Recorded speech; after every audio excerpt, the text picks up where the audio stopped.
to the 5th podcast of Pompey Eclectic. With me is Simon Eddy, also known as Simon the Cut. Hello.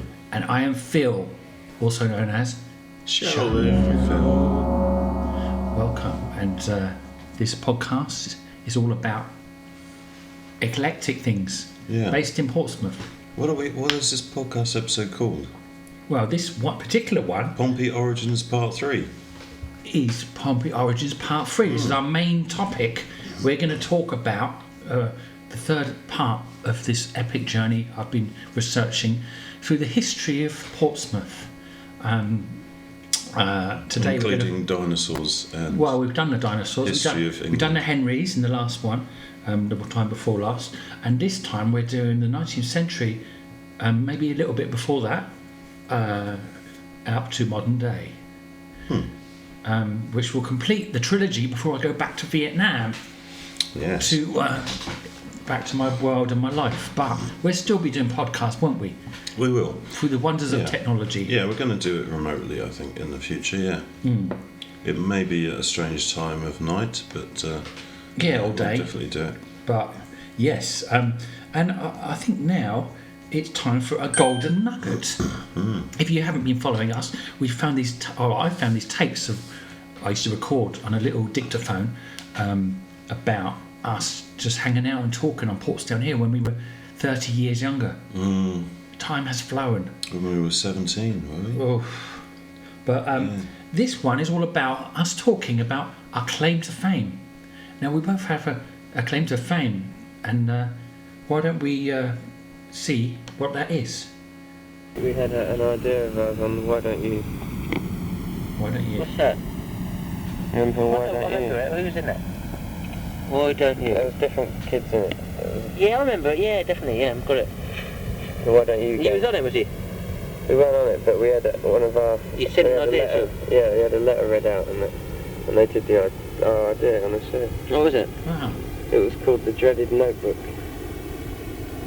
Yeah. And it was like, you had a notebook and a piece of string with a pen and pencil.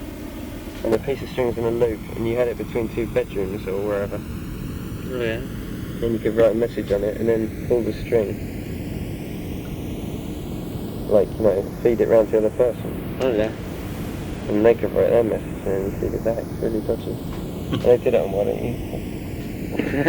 Were you chuffed when In the kitchen ends and another room there. Were you They had it on the chuffed? string. Were you chuffed when you saw it on it? No, not really. How did you know it was on it? Did you always watch it? No, they sent us a card that said, thank you for your letter, something like it. It'll be on the show on BBC One on whatever date. Oh, wow. I think I still got the card. Did they say your name, did they?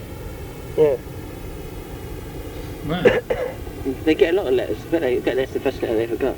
No, no, no. I bet it's the first letter they got they hadn't made up. They went, well, someone's actually written a letter. What is this crap? probably. Oh, I have to do it anyway. We've never got a letter before. They did it 3 times on the show. Till free? They used it as a continuity thing that they kept doing. What did they do? What the message? You remember? No. So the kids doing it, were they? There's some kids doing it. Right. Yeah, like they're not actually kids, they're sort of... Well, yeah, they are to us now, but... Yeah. Oh, right. Some of the gang. The gang? Which gang? Cardiff gang. Oh my god, the Bell Green crew. No, that's Coventry. Oh, yeah. I want to tell my mate at work that, because he'd be really impressed by that, I reckon. Yeah? No, it's just shit, but it'd be a cool thing to tell him. Why don't you kill yourself? Here's all you do. Claim to fame that, isn't it? Yeah. That's almost as good as my one. Me being on stage with Spit the dog. Yeah? Mm. No way. Yeah. Did he gob on you? I was too scared. I was at the King's Theatre, it's whole packed out, and they were watching Sleeping Beauty, I think it was. And it was a half-time break, when they go and call some members of the audience down. Yeah. It's Spit the dog, what's his David Verdi, what was his called? No, it's... I always wanted to know the name, I've got the bloke. I knew it yesterday because I saw him on the telly. Is he still doing, is he? No, he wasn't with him. Oh. The dog was on its own. No. Bob somebody, I think. Bob Verdi. Bob. No. Good veggies. Really? I was on the stage with him. and this dog, and they called 4 people down from the whole 1,000-odd people was packed out. And I was going, oh, I hope they don't pick me. Like My mum pulled my hand up, and he saw it, and he goes, yeah, that one there. Well, he didn't say that, but he said, oh, that person, a little kid. And I look at the case, right, line up there, and we'll tell a joke to the audience. And I was last on the line, and everyone's saying a joke, and I was thinking a joke, going, what can I say, what joke can I say? And I was really trying too hard to think what joke to say, and he cut to me, and he put the microphone in my face, and he goes, I don't know any, and I felt really embarrassed, and I said, I don't know any. All the whole sort of audience laughed. 500 odd people, they all laughed at me. Cool. And I was there, really embarrassed, I almost cried. I was I was looking at I don't know any jokes, don't know any. And Pispit the dog goes, ha ha ha ha. And we got a big bag of sweets, and I went back, and everyone was looking at me. And on the way out, I was almost mobbed, everyone was looking, hey, don't you know any jokes? Don't you know any jokes? Really? That was really bad, yeah. No way. Honestly, that started up a whole lot of them. That's why I was so paranoid my whole life at school, because I was only about really little then, and I think that subconsciously hurt me. Oh, sad face emoji. That really scarred Phil. He's often talked about this fatal, well, it wasn't fatal, near fatal moment in his life at the famous King's Theatre, which we mentioned in the last episode. We might touch on King's Theatre in the future, if I can bear to. That's bringing back some bad memories. I remember crying. I actually did cry on stage, burst into tears. And I remember a bit more about that is that I did think of a joke actually. I remember the joke. It was, why did the orange stop halfway down the hill? Because it ran out of juice. But that's quite good. That would have been alright. Why didn't you say it? Someone said it before me. Oh no! It was the one before me said that joke. And I blanked, and then he put the microphone there, and everyone. I looked up, and the audience were all like looking at me expectantly. Oh my god! Terrible memories. It's not. So, just for those listeners and viewers who are in other countries, Bob Cowgies was a ventriloquist, wasn't he? And he had a puppet, which was a dog called Spit the Dog, and the dog used to go years before the Hua girl got in on the act. Ding! I don't know. Oh. I don't know quite what Spit the Dog had been up to, but yeah. And Why Don't You was a TV show for kids back in the 80s. Yeah. Why don't in the UK? Was Fred Dinage in it, or was that? Is that no, wrong? What was he? Oh, he was at the swap shop, wasn't it? He was in one of them. I don't know. Oh God, multicolour swap shop. The Why Don't You show was only about 10 or 15 minutes long, and the theme tune. The words were, why don't you go out and do something less boring instead? Turn off your TV, you know. And the idea was... BBC loved that. Exactly. The idea was they would give you different ideas of things to do, interesting things to do. Wow. And your notebook, what's it called? The dreaded notebook. And you could communicate with someone. It's like a TV, but you slide notes across. Obviously, in the days before like mobile a TV, phones. Telephone, even. Yeah, before cell phones, that was... But they had a different gang of kids from different cities hosting this show, didn't they? So, the Cardiff gang, the... but people would just write knob and send it across, wouldn't they? If it was us lot. But on the show, they had this loop of string across the studio. Wow. And they had a notebook on it, and they would write messages to each other. I wonder if we can find that episode on YouTube. Oh, it might be on YouTube or something. It might be, yeah. I have to have a look. I'd like to see your claim to fame. I wouldn't know what date it was now. But I did have the postcard that they sent me with the BBC logo on it. And wow, because my claim to fame has gone in the mists of time, but yours could still be stored somewhere. But I'm sure we have other claims to fame now. This was 30 years ago, isn't it? I mean, you've worked with Jackie Chan since then, haven't you? Oh. That's quite a good claim to fame. It is. I did announce I was going to do that on one of those Stone sessions. I have to dig out the actual time when I said it, because that became true. I did work for him for a little while. But and I have won an award at every organisation I've worked for, except for one. Which one? Every company or organisation I've worked for. Yeah. You didn't win one? Didn't win one at Delarue. That's the only company. And all the others have won awards. But you got a consolation prize. Or as part of a team. You got a consolation prize at Delarue, meeting me. Oh, yeah. Okay, anyway, that's our golden nugget. So let's move on to our main topic before we we get squelched in Squagmires. Oh dear, it's already started. We're, 12 minutes in?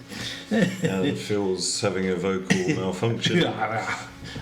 Right, so this is, as I say, third part of my forge forth through the years of the history of Portsmouth.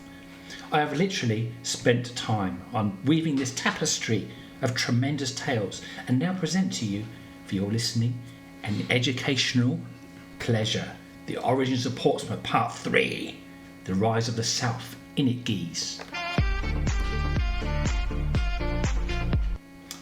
Note, the Innigeese part of that title is entirely optional. Right, where did we get to on the last 2 podcasts ago? We got right up to this big crest of a wave which was going to come down on Britain, known as the English Civil War. It was definitely a tsunami of Henrys.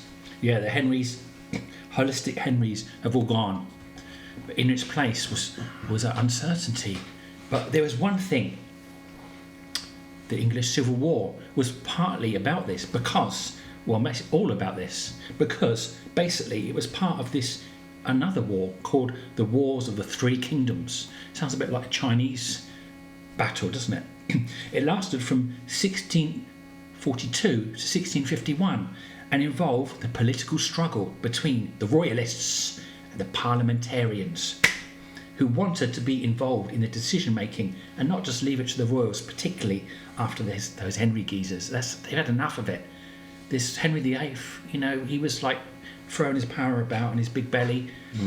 And we need another group of people that can make decisions and have a bit of say in things. So that's where the parliamentarians came from. The king at the time, Charles I, he didn't like this idea. He wouldn't even talk to them. He refused to debate with these scummy cretins. And this, of course, led to violence, led by the New Model Army, who had radicals like Oliver Cromwell, maybe related to Thomas, one of Henry VIII's outcast barons or people. Anyway, they weren't ones to trifle with, this New Model Army. And you see, Simon, power is in the people. Is it? Apparently so. Most residents of Portsmouth, including its mayor, were all for the parliamentarians changing things up. They want change. Although there's a military governor called Colonel Goring. He seemed to be supportive of the Nancy Boy Royalists. And to this effort, he blockaded the town from the sea with his Royal Navy boys. He didn't want these parliamentarians coming in. He's like, no, this is Royal Portsmouth. The people didn't like that. But secretly, Goring had convinced both sides of his loyalty, a bit like Toshiro Mifune's character in Akira Kurosawa's legendary film Yojimbo. I said that right. How did you get through that without cocking up? Well, this conniving colonel, he was getting funding from both the king and the parliament. At one point, this drew suspicion from the parliamentarians who summoned him before them. Not only did old Goring manage to convince them of his innocence, but he also received applause. and laughter. And got extra funding. What a lad. Anyway, the Parley-Farleys, they sent groups to besiege the blockade, firing the guns of Selsey Castle at the obstructing ships. It all kicked off, and when the ships hit the land, see what I did there? Goring had a plan all worked out to escape. Apparently, he said to him, look, I've rigged a square tower with explosives. If you don't let me go, because there's a whole garrison of remaining royalists in there, if you don't let me go, I'll blow them all up. So they let him go. Him and his lads were allowed safe passage out of the city. So Colonel Goring, he pulled it off. He stitched up the royalists and the parliamentarians, made loads of money, buggered off, and didn't see the result, which was the parliamentarians winning. They said they beat the royalists, and Charles I was actually executed at the end of this, 1649. Beheaded. Bonk, bonk, bonk. While Goring wasted his later years in frivolous amusements. What a lad. So, after this, that was the end of the royals. Thank God for that. There's none of these posh twats up there on their thrones. Now we can have a bit of, proper discussions without these people. But it wasn't going to be, obviously, because they're still royals even today, believe it or not. So what happened, Simon? What happened? Well, Portsmouth began to prosper due to having this Commonwealth and a proper way of debating and deciding things and not leaving it all up to the rich posh twats who lived in their own bubbles and were pretty useless at real world stuff most of the time. You're quite damning of the royals, aren't you? However, royals were still retained in an agreement with the church. So the church's fault. Kept them in, didn't he? Because they wanted their cash flow. Their cash cows. As such, Charles... If only we had a moo button. Have we? No. What's that one? No, we don't have a moo button. Sorry about that. Well, anyway, the royals were retained. Okay, so Charles II, he wasn't allowed to be King of England anymore after the killing his dad. But they said, you can be King of Scotland, Malado. So 1650, he was made King of Scotland. The same year, the HMS Portsmouth was launched from Portsmouth. An interesting side note was that Charles II, he married Catherine of Braganza in 1662. It was her who is attributed to introducing the cultural practice of tea drinking to England. Hopefully now things could get sorted out with less aggro by including a nice cup of cha in those parliamentary debates. During the 17th century, Portsmouth grew further still. A new wharf being constructed in 1663, and between 1667 and 1685, the town's fortifications were rebuilt. New walls constructed with bastions and 2 moats were dug, making Portsmouth one of the world's most heavily fortified places. What was that? Around 1781, a group of Portsmouth-based sailors visited a place called Pompey in Egypt. Some say the nickname for Portsmouth, Pompey, was taken from this. Others still say it was a captured 74-gun French ship in 1793 called the Pompey with 2 E's. That's where the name comes from, but who can say which one is true? And there's also a Roman called Pompey, where some people say it comes from as well. Pompey the Great. So no one really knows where Pompey, this nickname, comes from. But it could be the ship, it could be this pillar, Pompey's pillar in Egypt, it could be Pompey the Roman guy, it could be all 3. But by the turn of the 19th century, there was an industrial revolution in England. Sheffield had its steel, Yorkshire had its coal. Portsmouth had become the largest industrial site in the world. Having a workforce of 8,000 and an annual budget of 70,000 quid, they were making pulley blocks for the rigging on the Navy's ships. In 1808 alone, the mills making these produced 130,000 blocks. Yes, it was the Napoleonic times that we talked about in the first pod. And we're back to that again. And indeed, a lot of ships were needed to fend off the French and Spanish, who England had fallen out with it yet again. But there were more noble endeavours going on. Despite all this bickering, the Royal Navy's West Africa Squadron began operating out of Portsmouth in 1808, tasked with halting the slave trade, which they eventually did. I'm not going to delve into this subject because it always turns into some pointing the fingers, playing game. All I will say that it's over now, without mentioning that we are all still slaves to governments and corporations. I just did. Now, it's so anti-establishment. Tarianism. What? So, ever since the Battle of Trafalgar in 1805, even though that battle resulted in the loss of England's greatest naval commander, Admiral Horatio Nelson, the French were spooked. Those Brits had proved their gall and guts, and they were not to be underestimated. And so France's determination to invade these sacred isles waned.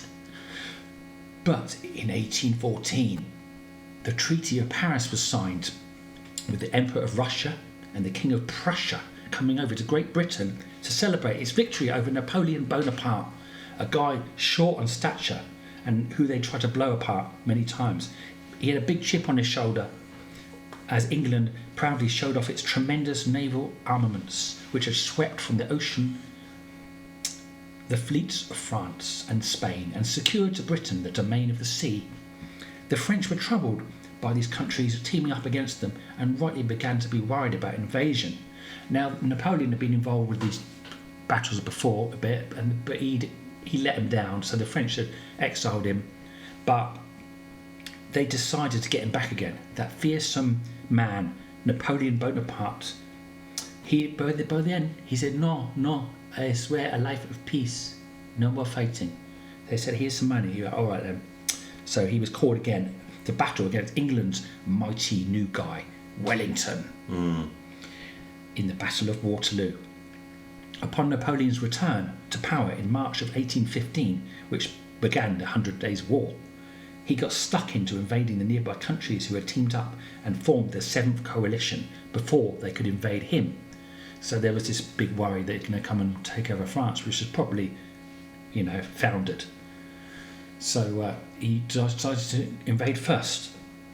So the leader of the UK bit of this coalition was led by the Duke of Wellington, and a mighty game of chess was played out over land. Napoleon planned to separate these forces and wipe them out, splitting his troops up and attacking each one. Many battles followed, culminating in the Battle of Waterloo, which is now where Belgium is, on a Sunday, the 18th of June, 1815 to be precise. Oh, indeed, it was a sight to behold if I could have beholden it before my eyes.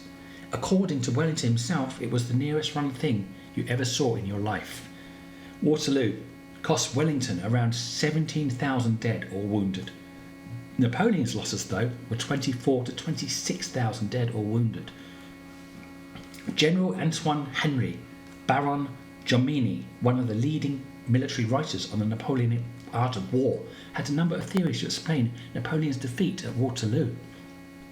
In my opinion, 4 principal causes led to this disaster. The first and most influential was the arrival skillfully combined of Blücher and the false movement that favoured this arrival.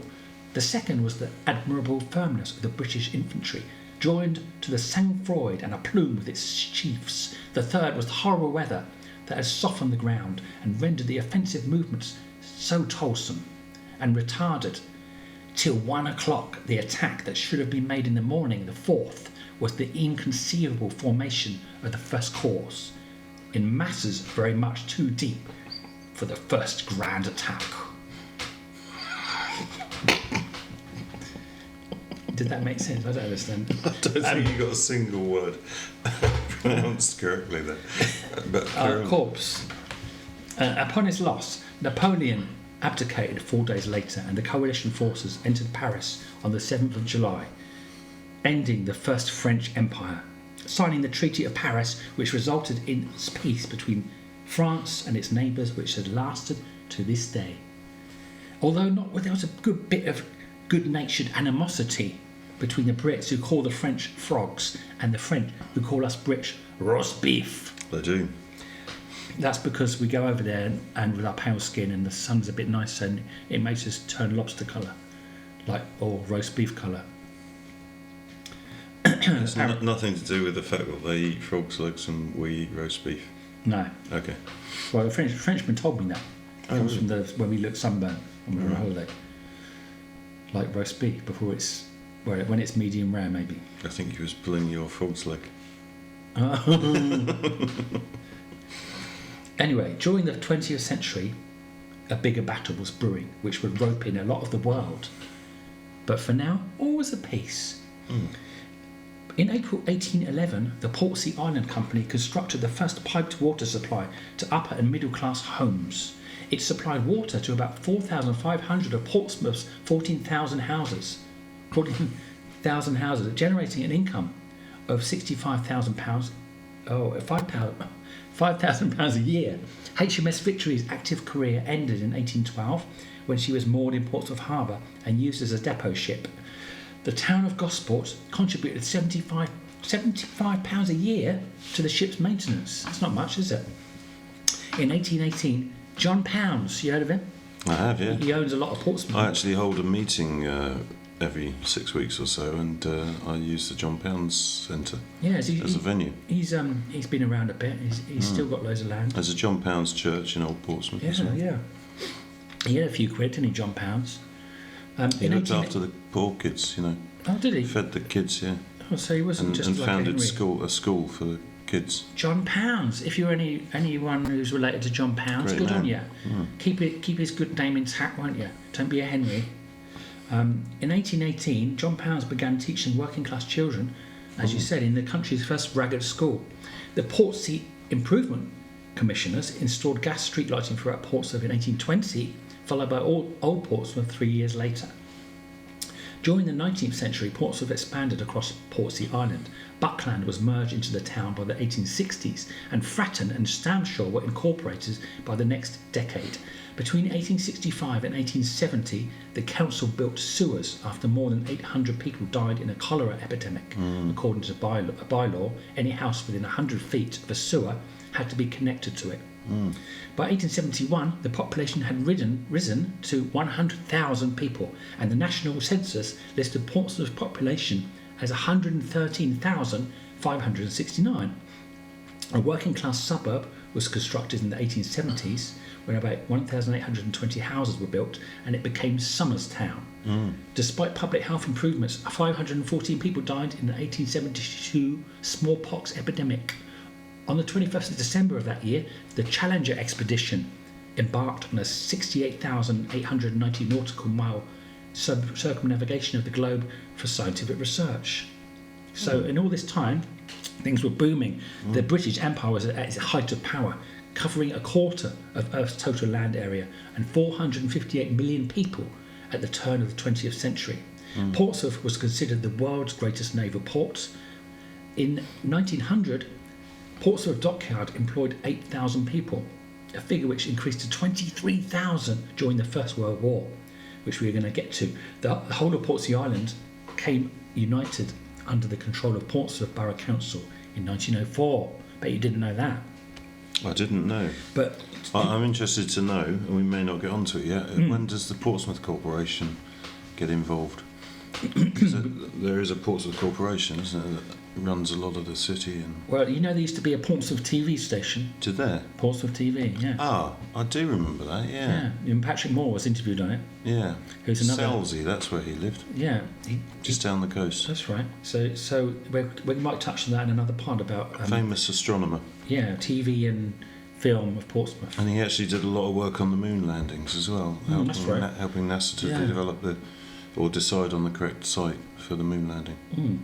Anyway, let's get back to 1906, because the HMS Dreadnought was launched from Portsmouth Dockyard. Have you heard of the Dreadnought? Rings a bell. This ship actually revolutionised naval warfare and began an arms race with Germany. Bad move. The ship's entry into service in 1906 represented such an advance in naval technology that her name came to be associated with an entire generation of battleships. War was right around the corner though. The First World War lasted from 28th of July 1914 to November 1918, and it had a profound effect on virtually every aspect of British life. And if you want to know more about what life was like for the fellas in the trenches, Yeah. best thing you can do is watch Blackadder. Oh yeah, Blackadder goes forth. Yeah. Series 4, Yeah. which is a comedy show, if you don't know. But it had a lot of poignancy, especially that last episode. It was, Very much so. Yeah, it was a great show. Excellent. But the casualties in that war were actually 9 million military dead and 23 million were wounded, which is crazy. Since 1867, there had been growing hostility between the so-called great powers, that was Italy, France, Germany, the British Empire, the Austro-Hungarian Empire and Russia. Armies were growing and weaponry was becoming greatly more powerful. There was rising nationalism, and transportation had reached a new level of sophistication with the rise of the aircraft, though in World War I they were mainly used for reconnaissance. Anyway, these factions were at each other's throats, and only a spark was needed to push the divided countries into all-out war.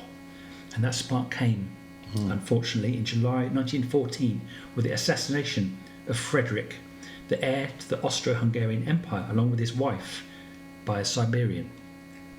This caused uproar. Was that Franz Ferdinand? Yes, exactly. I was waiting for you to say that. Everyone was blaming each other. Who killed this guy? Who killed Franz? The Archduke of Austro-Hungary. Yeah, but the assassination was traced to a Serbian extremist group that wanted to increase Serbian power. in the Balkans by breaking up the Austro-Hungarian Empire. It also did a lot more than that. But first of all, the Austro-Hungarian Empire attacked Serbia when they realised it was them. And Germany, who at this time especially resented Britain's navy because of the dreadnought and stuff, guaranteed navy guaranteed Britain great economic power. Germany was supporting Austria-Hungary, while Russia sided with its traditional ally Serbia. So all these things were getting a bit out of hand, weren't they? When Russia mobilised its military forces at the end of July, Germany sought to avoid a two-front war by a quick invasion of France, Russia's main ally. German troops moved on France by invading Belgium, a country that had been neutral for nearly 100 years, on 3rd of August, I guess since the Battle of Waterloo.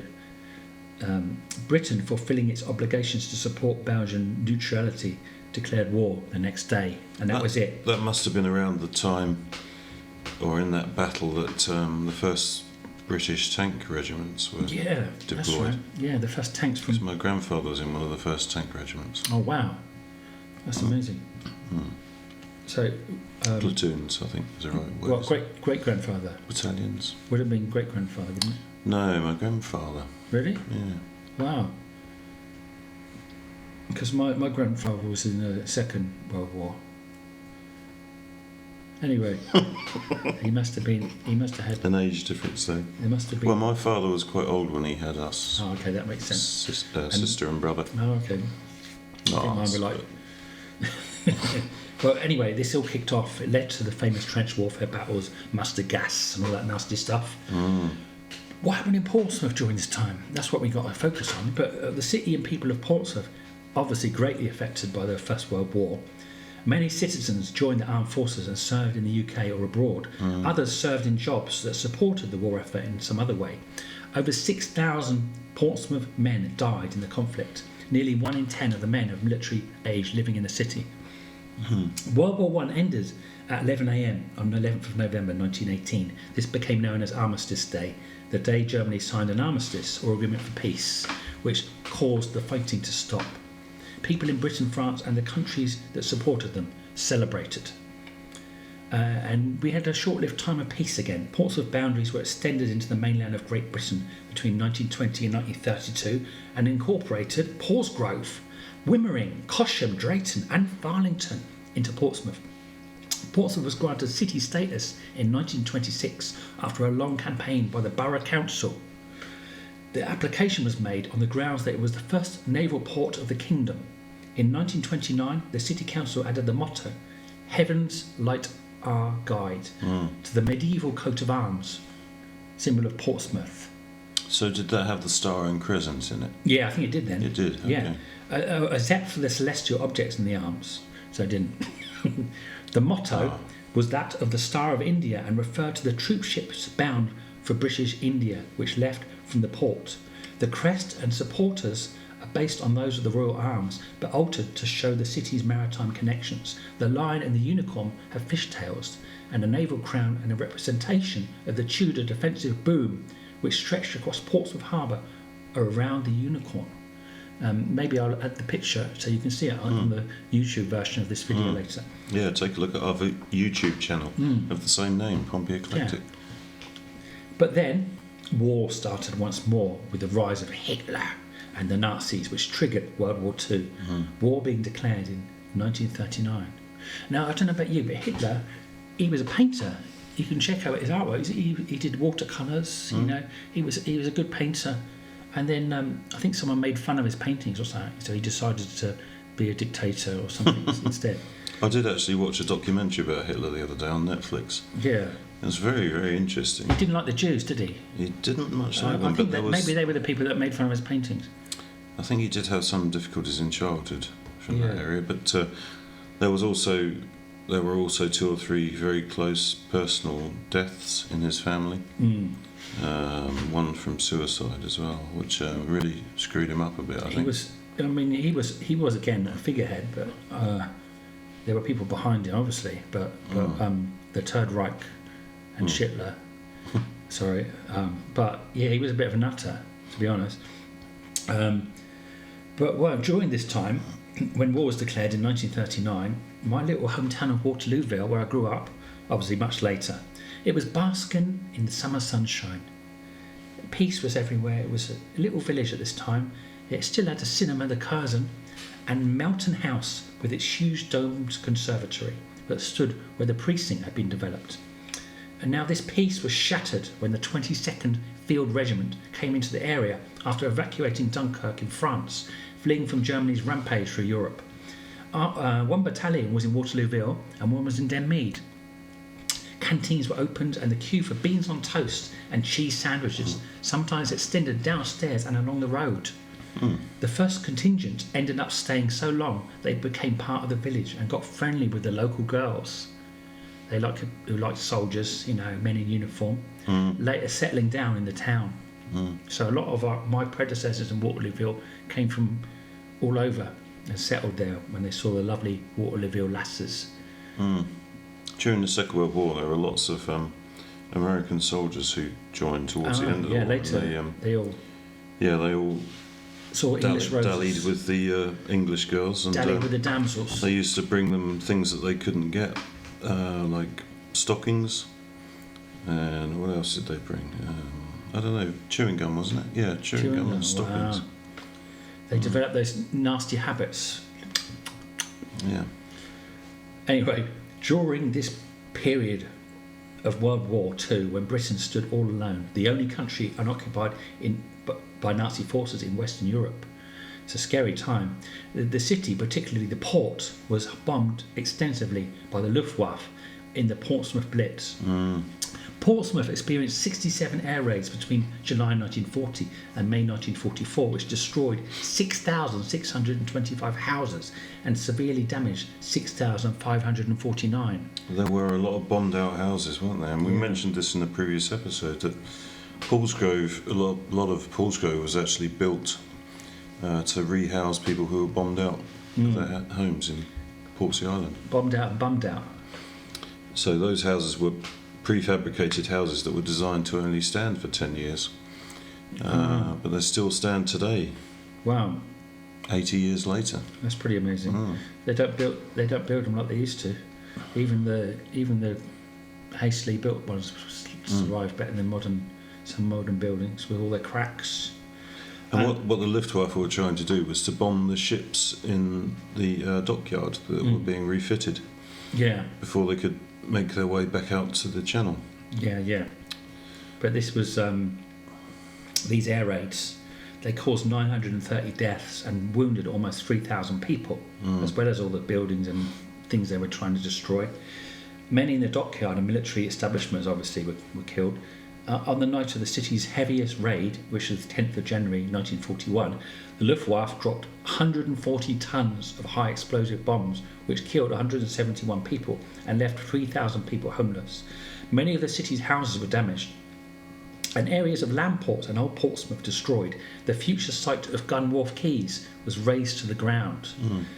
The Guildhall was hit by an incendiary bomb, which burnt out the interior and destroyed its inner walls, although the civic plate was retrieved and unharmed from the vault under the front steps.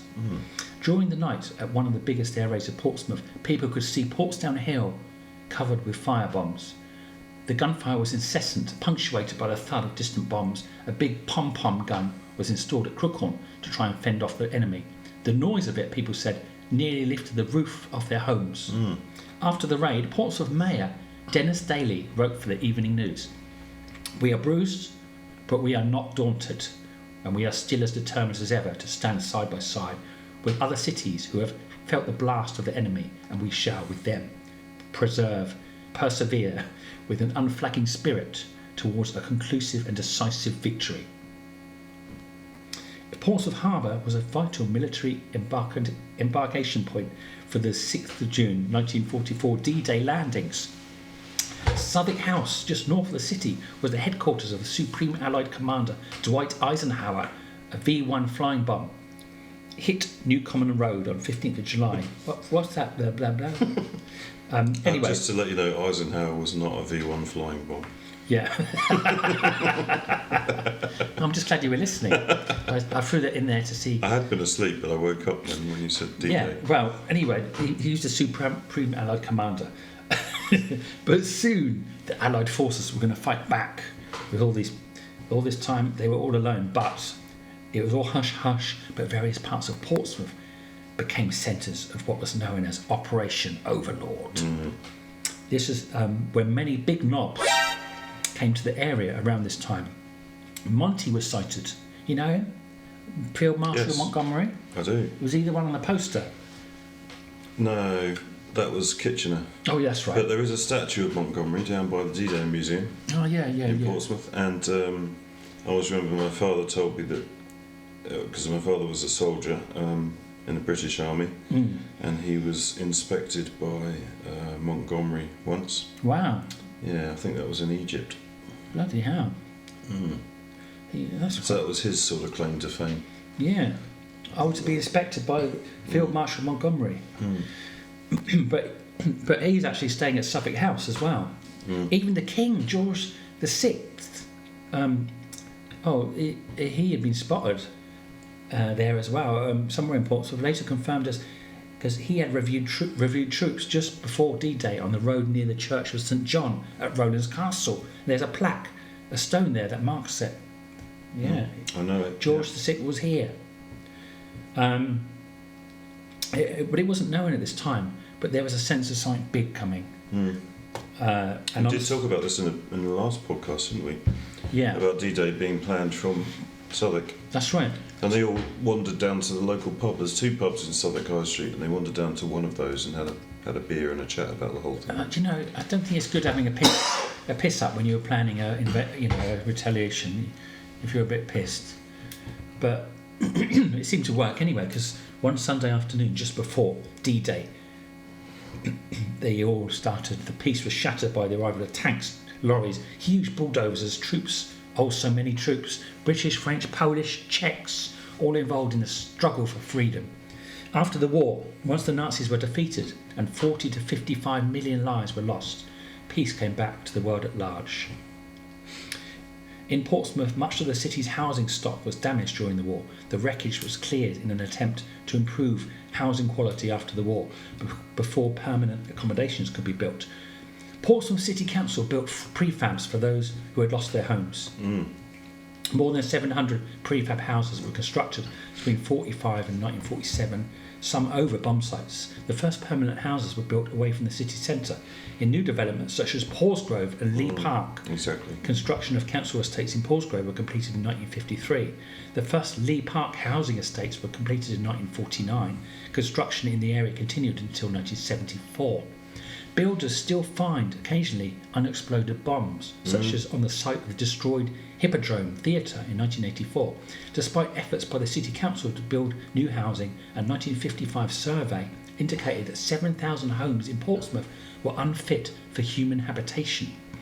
A controversial decision was made to replace a section of the central city, including Lamport, Somerstown and Buckland, with council housing during the 60s and 70s.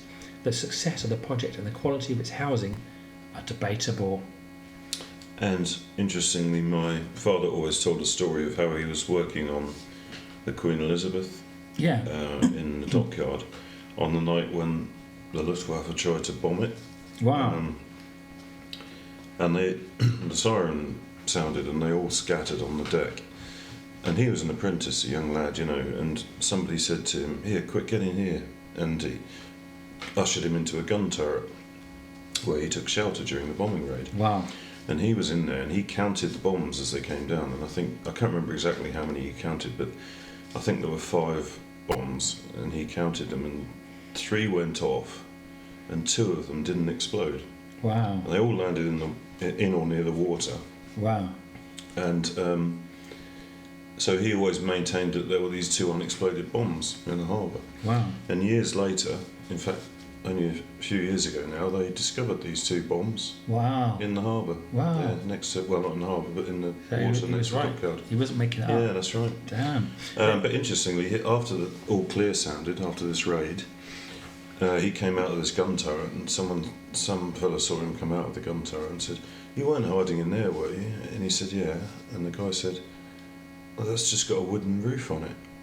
We didn't have much good. Wouldn't have.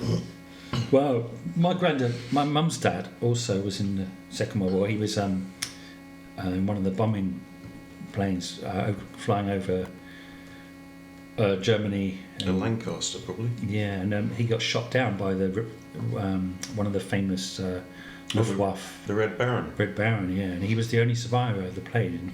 Now we're going more into that later because I think we're going to touch more on this. Oh, this was First World War then. Second World War. Was it? Oh, okay. Yeah, we're going to touch more on that in a future pod because it's quite interesting. Both our families were quite involved in the war and what they went through. But anyway, the war was over. World War II. And you know what Churchill said after the we will war? Fight them on the. Oh no! After the war, he said, "We may allow ourselves a brief period of jubilation." Something along those lines. He's like, have a few drinks, but take it easy. So everyone went, "Victory dance," and then carried on. Yeah, because World War III might have happened because it wasn't much between World War I and II, was there?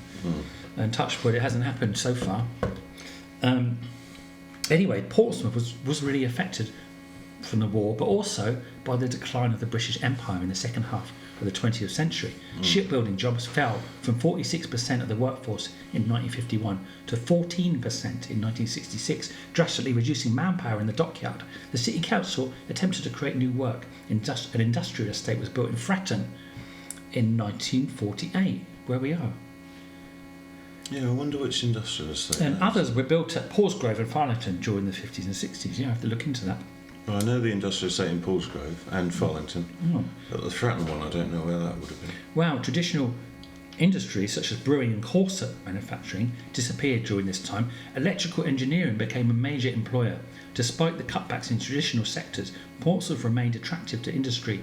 Zurich Insurance Group moved their UK headquarters to the city in 1968, and IBM, who my dad worked for, relocated their European headquarters in 1979. Portsmouth's population had dropped from about 200,000 to 177,142, about, by the end of the 1960s. I wonder how they come out with that figure.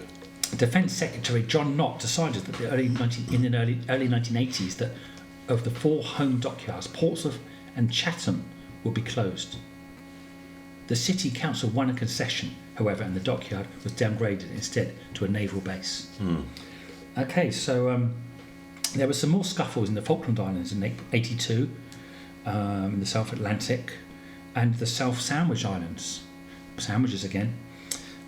The British government response was to dispatch a naval task force, and the aircraft carriers HMS Hermes and HMS Invincible sailed from Portsmouth on the 5th of April 1982. The successful outcome of the war reaffirmed Portsmouth's significance as a naval port and its importance to the defence of British interests. And in January 1997, Her Majesty's yacht Britannica embarked from the city on her final voyage to oversee the handling. Britannia, I think, wasn't it? Britannia, sorry. Yeah.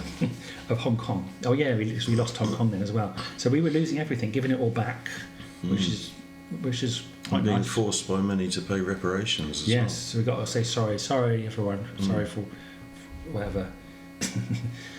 A sincere apology there from Pompey Eclectic. She was decommissioned, the Britannia, on the 11th of December of that year at Portsmouth Naval Base in the presence of Elizabeth II, the Duke of Edinburgh, and the 12 senior members of the royal family. So, nearly there now, but we're almost up to modern day. But the redevelopment of the naval shore establishment HMS Vernon began in 2001 as a complex of retail outlets, clubs, pubs, and a shopping centre known as Gunwharf Quays. Construction of the 552-foot tall Spinnaker Tower, sponsored by the National Lottery, began in Gunwharf Quays in 2003. The Tricorn Centre, called the ugliest building in the UK, like most other places. It won an award early on for architecture, and then I love it. I've got stories about that. 10 or 15 years, it had been designated as the most hated building in the country. We might get into that in our top 10 if we've got time. Yes, because Phil's just written a book, actually, which mentions the Tricorn. Yeah, well, Tricorn was a big part of my growing up, in a way, and we've touched on that as well at some point. But that was demolished in 2004 after years of debate over the expense of demolition and whether it was worth preserving as an example of 1960s brutalist architecture. But really, what was it there for? I mean, it was really just a big car park, wasn't it? No, With a few it shops was amazing. It was designed by a guy called Owen Ludler as part of a project to revitalise Portsmouth in the 1960s. It was just a multi-storey car park. No, it consisted of a shopping centre, a market, nightclubs, and a multi-storey car park. The market was in Charlotte Street. Nightclub as well. That was in a separate road. But it was part of it. You know. It sort of bled into it and out of it. It consisted of a shopping centre as well, which is amazing. And the shops in there, the comic shop at the top, which I used to go to. Anyway, enough of that. We might have to scrub it off our top 10 list. Portsmouth celebrated the 200th anniversary of the Battle of Trafalgar in 2005, with Queen Elizabeth II present at a fleet review and a mock battle. The naval base is home to 2/3 of Britain's surface fleet. The city also hosted international commemorations, the 50th, 75th and 80th anniversaries of the D-Day landings. These were attended by international leaders and remaining veterans. Today, England's future is not one of positivity, I'm sad to say, and it can be seen especially in the once flourishing and bustling high streets, now replaced with many vacant storefronts and even more vacant-looking people wandering the streets. This must be common to all Western cities now. Do you think? Not just England. With the bricks to clicks transition. It's that's a nice phrase. I like that. Did you create that? No. People's reliance on home delivery seems to have suffocated and vaped the livelihoods of the shop fronts. The future is looking bleak indeed, unless your business is in haircutting, kebabs, sausage rolls, or those smoke-emitting devices. Or nail bars. Well, oh yeah. I mean, now if you walk around Portsmouth shopping areas, it's basically nail bars and barber shops. Yeah, isn't it? Mostly? It's good for the Vietnamese who want to bring their nail business over. I have to tell my wife. But those smoke-emitting devices that are originally supposed to be a stepping stone to get people off the fags now seem to be a gateway towards starting it for young teens. If you look at the vapes, they look like coloured candy in the shops, don't they? But the UK government has introduced a law recently so that they're trying to ban it. The children now will never be able to legally buy cigarettes, will they? Because they're raising the age of eligibility to buy cigarettes every year. The height of the shelf. But where do we go from here, Simon? So far away. If only. Well, I'm going to go so far away in a little bit, back to Vietnam. You are. Is this the end? Are the Dark Ages truly returning? Just hope there isn't a Henry IX. Hope springs eternal. And that brings to the end my fabulous trilogy of the origins of Portsmouth, from dinosaurs to today. Let's just add one final note that Portsmouth City Council put quite a lot of money into marketing over the last few decades to transition Portsmouth into being known as the world-class waterfront city. So that's really what it's known as today, isn't it? Yeah. Gun Wharf, factory outlet shopping. Yeah, you can go seaside, very long beach, and if you just historic dockyard. If you go to Gun Wharf, it's buzzing. And it looks amazing. And it's very busy down there. Yeah. So if you ignore poor old commercial roads now, like full of crackheads and it used to be the shop fronts. Used to be the town centre, didn't it? Really commercial road. When I was there back in the day, it was amazing place. If anything, now Southsea Palmerston Road is really probably the centre of activity in the town. So there are some positives. It's not all bleak. I mean, it's just a changing scenery, a changing landscape. People have got to adjust with the changes, I guess, and find new ways to survive in this new landscape. Because, like I say, online shopping is where it's all at these days. So it's hard to compete if you've got a shop front. No one wants to go out and walk around and meet. God, for sake, say hi to someone else, see other people. Heaven forbid, having to talk to someone politely. Even the pubs are struggling. But maybe it will get better. Let's hope. I'm trying to be positive, and things will get better. We should be positive because we could have listeners here from all over the world. Yeah, and they might be thinking, I want to go on holiday in England. Going there now. And now they listen to you going on about how much we're in decline. No, it's a great city. Please come and say hello to us. Yes, you too. And you drop us a line if you're coming down. We can meet you for or even come round to the studio and we'll make you a coffee. Yeah, As you can see, we're not in a studio, but my kitchen table, my dining room table. That's it. We're looking forward to our first listener. Yeah, we've had some comments, haven't we? But we have got some listeners, haven't we? Oh. But no, we haven't got any. No, there's no one on the live feed. That was me. Oh, I thought that I was said someone. hello. Oh, You thought we had a listener for a minute. Well, I think we should go on to our final topic because we're running out of time already. Yes, quick. And, let's do it. My battery's running out on my laptop. We'll do a top 10 landmarks in the Portsmouth. A quick run through of our top 10 because we're talking about Pompey. Simon, top 10 landmarks. Top 10 landmarks. What do you want to talk about first? And this is not only Portsmouth, though, is it? Surrounding areas. Well, maybe kind of in brackets. Okay, right. So, first one on my list we can scrub out. Spinnaker Tower. Yeah, we've mentioned that. Yeah, the nice big tower. If you come into the Gunwharf Quays, there it is. And I think Portsmouth needed something like that. I didn't like it at first, but it really gives a nice iconic landmark. Yes. And it's the other thing to say about it is it's illuminated with different coloured lights every evening in the dark. And it's got a restaurant or something. Yeah. And there's a cafe at the bottom, and there's a glass floor. Yeah. Observation deck at the top. If you're not afraid of heights. And we have lots of abseiling for charity. Yeah. But interestingly, the colours of the lights were supposed to be connected to a thermometer, so that they would advise local shipping of what the current temperature was. Wow, interesting. I'm not sure if they still do that. And the other thing that happened is that it was white originally, and then I think it was Emirates, the airline. Oh yeah, that's right. Also sponsor Arsenal Football Club. I think they wanted to, they bought it or bought part of it, and they wanted to paint it red. But they didn't. And of course, the locals went crazy about this. You can't paint it red because Southampton Football Club is red. Their team shirt is red. You can't paint it blue. And Portsmouth's team shirt is blue. Yeah, exactly. So they wouldn't allow them to paint it red. Interestingly. Well, I'm glad they got out of that one. Devil's Punch Bowl is another amazing landmark, but this is quite a bit out. It's near Hindhead, actually, Surrey way, but not too far from Portsmouth. I just brought it up because it's a bowl-shaped hole that is of specific scientific interest, and also home to local legends, which has some colourful theories as to its creation. It's always stuck in my mind, this place. It's really, quite a large bowl, isn't it? And it's massive, yeah. And I always wondered, and it's got such a cool name, the Devil's Punch Bowl. And that apparently comes from local legend, which is the devil, who became so irritated by all the churches being built in Sussex during the Middle Ages, he decided to dig a channel from the English Channel through the South Downs and flood the area. As he began digging, he threw up large lumps of earth, each of which became a local landmark, such as Shactonbury Ring, Sisbury Ring, and Mount Caburn. He got as far as the village of Pollynings. I should have looked at these names before. An area also known as the Devil's Dyke,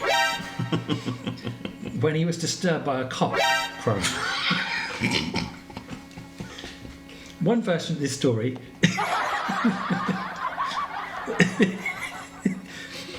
it's because of the other meaning of the... I'm not going to say, I can't say that. Okay, go on. One version of this story claims that it was the prayers of St Dunstan that made all the local cocks crow earlier than usual.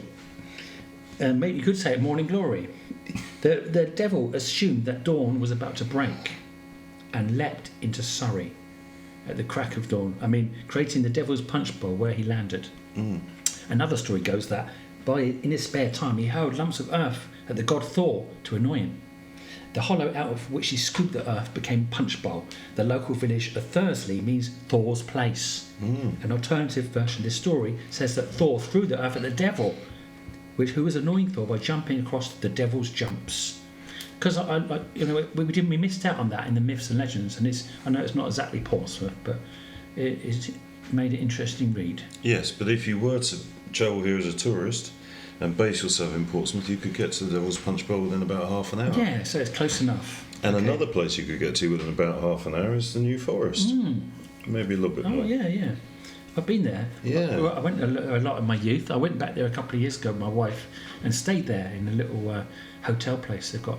It's actually really nice. We went out in the morning and saw a deer in the woods. It's a really nice sight. You can do lots of lovely walks down there. Yeah, it's a beautiful place. And they actually have ponies running wild in the New Forest. And they keep them in location with cattle grids in certain places, and but apparently they're not just free roaming. They are actually owned by people, but Wow. but they are allowed to run free. Yeah. And interestingly, the New Forest provided most of the timber for this incredible navy that we built a few hundred years ago. Exactly. Yeah. Much of the oak came from the New Forest. Wow. And the other great thing about the New Forest is the Nightwood oak, which is the oldest oak in the country. Yeah, I've heard of those. And it's very large. It has a strange, not very protective ring of fence around it, but you can't put your arms around it. It's a lot bigger than that. I would say probably a few metres wide. Wow. The trunk. Oh, wow. Yeah. That's quite. And there's also the Queen Elizabeth Country Park, which is I spent a lot of time. So there's some beautiful forests, beautiful forest land in Portsmouth in Hampshire, worth checking out. Another nice place which has got a nice view is Portsdown Hill, obviously, where we spend a lot of our time, and I talked about in the last couple of pods ago, Bevan's grave can be found there, along with the famous burger van and a spectacular view of Portsmouth. So it's good to go there and park your car, just hang out, watch the neon city. It's just so pretty. Thanks for the lyrics, Ray. And enjoy. Any more nice landmarks, Simon? Well, one that springs to mind is Durdle Door. What's that? Durdle Door is a unique land feature on the coast, just along the coast to the west of Portsmouth, and it is a formation of craggy chalk, because a lot of the ground underneath Portsdown Hill and the coast, the south coast, is actually chalk, which is millions and millions of years of fish bones, isn't it? I think. And it's sort of a craggy doorway. There's like a hole in the chalk where the water passes through. Yeah. But interestingly, my family have a tradition of, I'm going to say, courting, which is, for those younger people among the listeners, is a word which describes what you do when you go out a lot with your partner, when you first get to know each other. Today it's called on the pool. And you're working towards engagement and marriage. My family have a history of courting down there. Going down there on a date and lovely romantic date. How romantic, Simon. So Durdle Door, if you feel like you're stuck indoors, get down to Durdles. Another nice place to go out, used to be on a nice night out, is a magnificent pub called the Air Balloon, and it was we used to go there, me and Simon, back in our heavy metal days. It's still nice. It's still there, but it's derelict. What's that? I'm just showing our video viewers that I've crossed out the air balloon on my list because Phil's just stolen the air balloon from my list. Yeah. So I haven't got number 4 now. That's brilliant. But I thought that's because we crossed out the tricorn as well. Who's going to do the needles then? I've got the needles. Okay. You can do Butts of Hill. It's just the way your trousers hang. But the Air Balloon was a great music venue and pub, beautiful building, and it's still there today. Where is it exactly? Gothic building, yeah. It's Gothic, yeah. It's in a very unusual location. It's just to the side of North End, between the ferry port and North End, and it's at the side of the Rudmore roundabout, which is probably the biggest or second biggest roundabout in Portsmouth. Wow. Right next to the motorway, M275 coming onto Portsmouth. Well, there was an obscure place. We used to go and watch some amazing bands there. We did. There was one in particular called Fever Tree. Good old Fever Tree. Yeah, we might use that song to play us out today for a change. Well, we could do, but we'd have to review it. Oh, okay. Well, maybe another time. Okay, so just for legal requirements. But the air balloon is now derelict and devoid of life, but it's still worth seeing if you're down that way. But there were a lot of rock black bands down there, weren't there, that we used to go and watch? And we didn't have much money because we were all well, to be honest, we were 16, probably still at school, weren't we? And we were used to get that there. drink called Snakebite, wasn't it? Yeah, so we used to buy the strongest, cheapest drink that we could find, which is Snakebite and Black. Yeah, that was it. Which is cider, lager and blackcurrant. Yeah. And they're not allowed to mix it anymore, as I understand it, because it's so lethal. It's lethal, man. They can give it to you in separate glasses and you can mix it yourself, I think. Yeah, at your own But we used to wade through. There would be loads of Harley Davidsons outside, and we would wade through the leather jacketed bikers. Yeah, we did. We just walked in like we owned the place, and we had long hair and leather jackets ourselves, so that we looked old enough to buy alcohol. Weren't we naughty? Yeah, it was good days though. Good days. And then we used to also buy a bottle of MD 2020, didn't we? Oh right. Do you remember that? Yeah. Which is some strangely coloured, bizarre liquor. Yeah, I kind of. And it had a flat bottle, so we could slip it into our leather jacket pockets. Oh, cool. And it was cheap as well. Yeah. Brilliant. But Fever Tree we saw, didn't we? There were some other bands that you showed me. We saw Fat Babe at one point. Did we? They played there. That's how we discovered Fever Tree, maybe. Yeah. But yeah, we used to support the local music scene, and it's still live and kicking. Wedgwood Rooms, get down there. That's where all the good music, local music's playing. There's a few other places. And there's an open mic night on a Wednesday at the Leopold. Yeah. The Leopold Tavern, I think. Go support your local Albert Road. Your local taverns. Okay, next, Simon. Wasn't it a hill of some kind? Butser Hill. Butser Hill, yeah.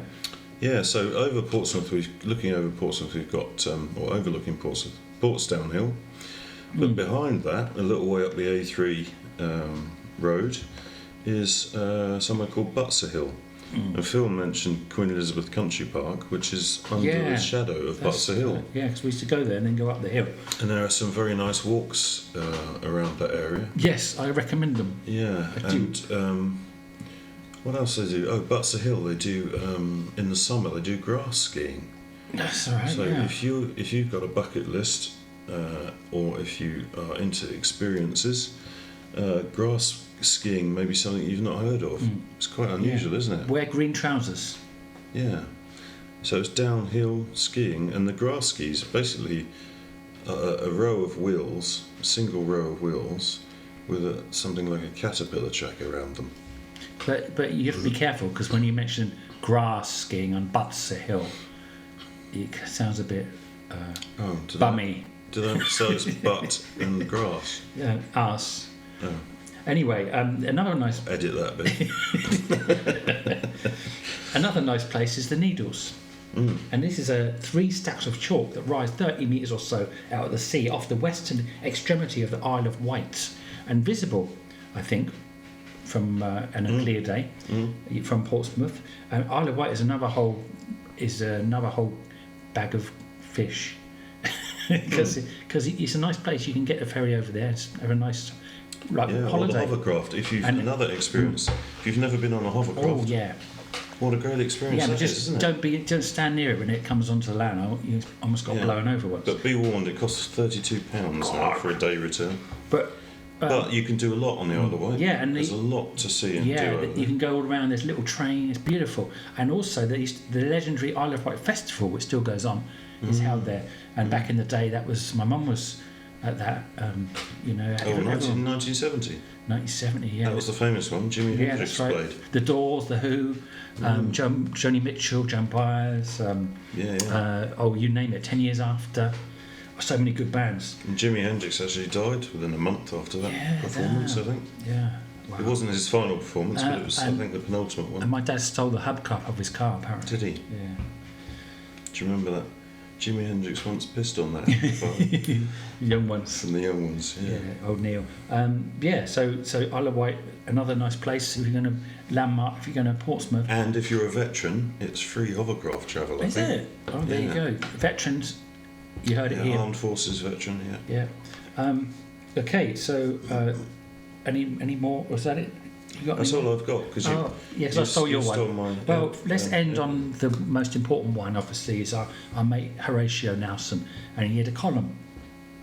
I think it wasn't his column at the time. After he died, he put a column up just to say, this is mine, I was here, kind of thing. And it's a nice column, isn't it? And it's a landmark, because it's viewable from far away. And often, this is the one on Portsdown Hill, is it? Is it? There is one on Portsdown Hill, yeah, I think so. Yeah. But there's one in Leicester Square in London. All I know is that when you go out on Trafalgar Square, sorry. Have a few drinks at the pub and you shout out, "Woohoo, girls! Are you looking for the Nelson's column?" And then you point them in the direction of, edit button.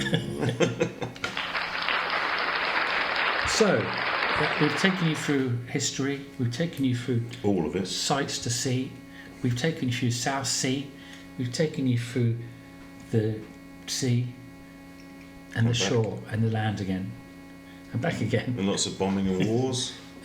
So I hope you've enjoyed this amazing trilogy that I've written and researched and stolen from Wikipedia. And yes, thank you to Wikipedia. And a fantastic book, Naval Warfare, by some John Milton or someone I found in the library. Some good books. Go down to the library, support your libraries as well. Amazing. You can find stuff in there that you can't find online. Yes, Phil is an active supporter of libraries. He used to work in the library. I did for 12 years or so. In Cambridge Central Library. Not the university, not allowed in there, but the Central. Oh yeah, I was all over that. But that brings to the end, I think, of another pod. And what's on for the next pod? I think the next pod will be conducted mainly from Vietnam. I'm confused now because we're recording these in a different order. Well, we've done the Marshy one last time. So this was pod 5. Don't you remember the pod last time, Marshy? Graham Marsh. Oh yeah, it was so funny. The thing he said. Do you remember that thing he said? If you haven't heard the Graham Marsh pod, go back in time. Yeah. And listen. And we'll jump forwards in time using a bit of H.G. Wells' classic time machine skill. I must read his books again. The Time Machine. So the next one is podcast 6, and we don't know what we're doing yet, do we? We might even be. But I have secretly decided, without telling Phil, and he'll be pleased about this. He will. Comedy duos. Oh, yeah. We're going to talk about comedy duos, our favourite comedy duos through the ages. That. Yeah, okay. Well, which will basically be the last 100 years, won't it? Let's do it. And we're talking. So you've got that to look forward to. Flanagan and Allen. Probably never heard of them, have you? I've heard of Flanagan and Allen. Abbott and Costello. Laurel and Hardy. Your favourite? Two Ronnies. Cannon and Ball. Maybe not. No. Laurel and Hardy. Bodger and Badger. Yeah. The Chuckle Brothers. Chuckle Brothers will be in there. They're really well liked, aren't they? And there's anyway, we'll get onto that. Yes, we'll do it. Yeah, we'll do it then. Not now. All right. Okay. That's it then. I think we're gonna get my cousin Ray to sign. Your cousin to play us out. This is the Exits. The Exits. His previous band. And hopefully he'll come a lot on one of these pods as a guest. Yeah, who knows? we're trying to persuade him. He is considering it. He has been asked. Yes. Bye. This is Neon City.